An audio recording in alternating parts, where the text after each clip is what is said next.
There you go. Okay, what I have here is an AGFA Optima 200 sensor. It's a camera produced by the German company AGFA. AGFA was a company that was, I think, started in about 1864 or something. It's got quite a heritage. It first produced chemicals for photography, film, and photographic development and so forth.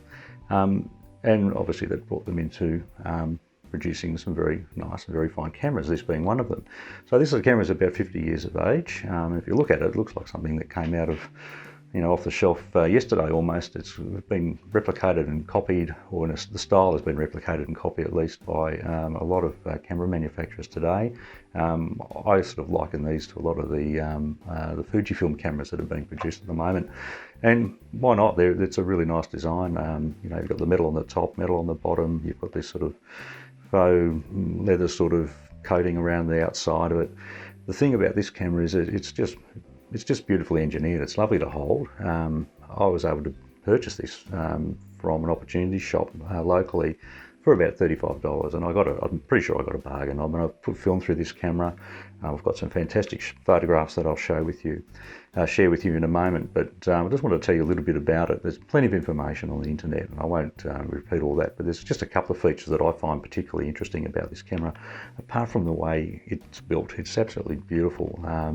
I think a lot of things manufactured in Germany in the 60s and 70s were just really well designed, particularly the mechanical features of German engineering at that time they just did a great job, and this is no exception. So a couple of things about this camera. It's selenium powered, so this little sensor up here on the side of the camera is it basically brings in light according to the strength of the light, produces a current, and that current obviously drives a mechanical mechanism for controlling the shutter speed. So it's almost a fully automatic camera. You don't really set anything in this camera.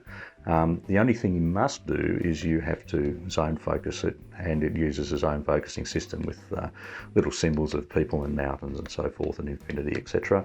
And there's some little handy precise measurements in meters on the bottom of the lens.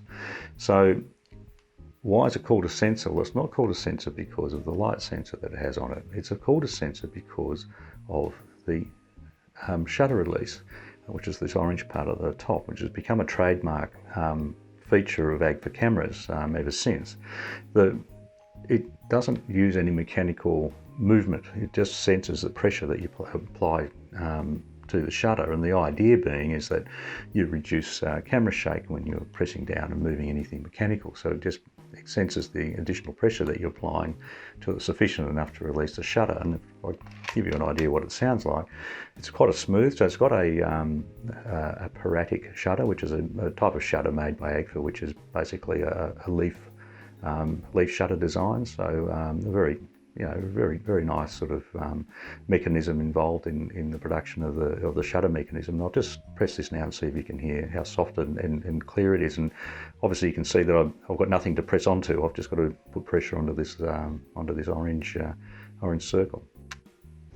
So normal shutter release, but it actually works pretty well, and you can sort of, in the hand, you just sense that it's actually nicely made. And I know that it works because I've put some film through it and I've got some great results. So that's why it's called the sensor, and ever since about this time when they were producing these sensor cameras, this orange shutter release has become a bit of a brand sort of symbol for AGFA, and they even produce disposable cameras today with, guess what, orange shutters on the top, shutter releases on the top. It has what they call a color aperture lens, and it's an f2.8, and it's a 42 millimeter focal length. Now, this type of lens is particularly making a statement about it being colour, was produced by AGFA at the time when colour film was starting to become the norm, and what they found is they needed to make some adjustments to the lenses because of chromatic aberration with the different wavelengths of light and so forth. And so these lenses were a much finer lens and were tested and coated, and all sorts of things were done to them to improve performance with colour film, and they were more expensive, and they came onto a sort of a more of a premium, I guess, consumer camera like this one. Apart from that, it's very basic. It's the winding mechanism is underneath, down below here. It's just very nice. It works quite nicely and you know, operates well.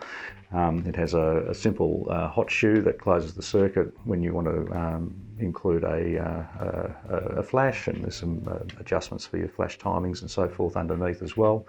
It has an ASA, which is almost equivalent to ISO, and a DIN, which is an old German standard for light sensitivity adjuster. So you do need to adjust that for your film, and I discovered that that's very important to look at that before you begin, because I realised that after putting a fresh roll of 400 ISO film that I wanted to try on this camera, I had the problem of realising that it only goes up to 160.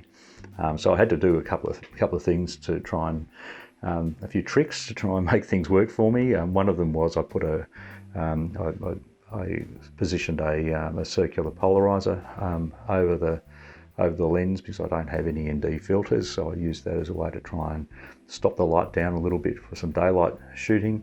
Obviously, I took some photos in low light situations and took advantage of the situation with the higher sensitivity film, and basically tried to took a couple of photos at night time as well, which I'll share with you, and I think I got some good results out of it actually.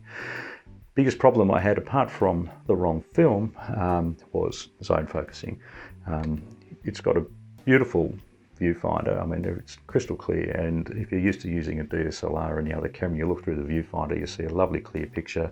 You take the shot only to look down and realise that you had it on infinity, and the object might have been, the subject might have only been a few metres away or something like that. So it can cause a few problems like that, and it's something to get used to. I don't think it's a major problem. It's actually part of the interesting limitations of a camera like this, and concentrating on every little bit of detail can help you get some really interesting shots and actually have a little bit of fun with the camera.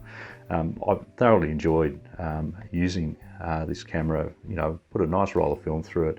I've got some really interesting results. I'm not going to win any awards or anything like that from it, but I think the results you get from a camera like this, very hard to match the style in digital photography. I mean, you could probably put it through a few filters or make some adjustments in Lightroom or Photoshop or whatever, but very, very difficult to replicate the same kind of effect. So I find it very pleasing to actually use film cameras once in a while, particularly if you want to have a little bit of fun and do something interesting, do some interesting experiments with light, or try to get a different perspective, particularly in street photography and things like that.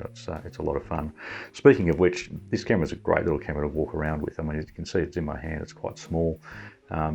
It's not very it's not very noticeable. It's quiet, and you're not carrying a big hunk of lens around and all the other bits and pieces, and you can almost put it in a sizable jacket pocket. I suppose it'd probably work pretty well.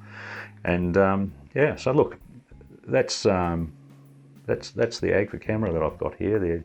The Optima 200 sensor. It's a great little camera. I really like it, and I'd recommend, if you get an opportunity and you see one of these, it's actually worth buying. Just look through the viewfinder, see if you're getting the little red or the green flag that indicates that the sensor is working and it's detecting the light and giving you the indication that it's going to give you a good exposure or not. And that's one way to check that the camera might be working. Other than that, obviously you can wind it, fire it, see if it's working that way as well. But definitely worth it. I really enjoy this camera, and I'll maybe do a little bit more on some of the photographs and so forth a little bit later on. In the meantime, I'll share some other photos with you at the end of this video. Thank you.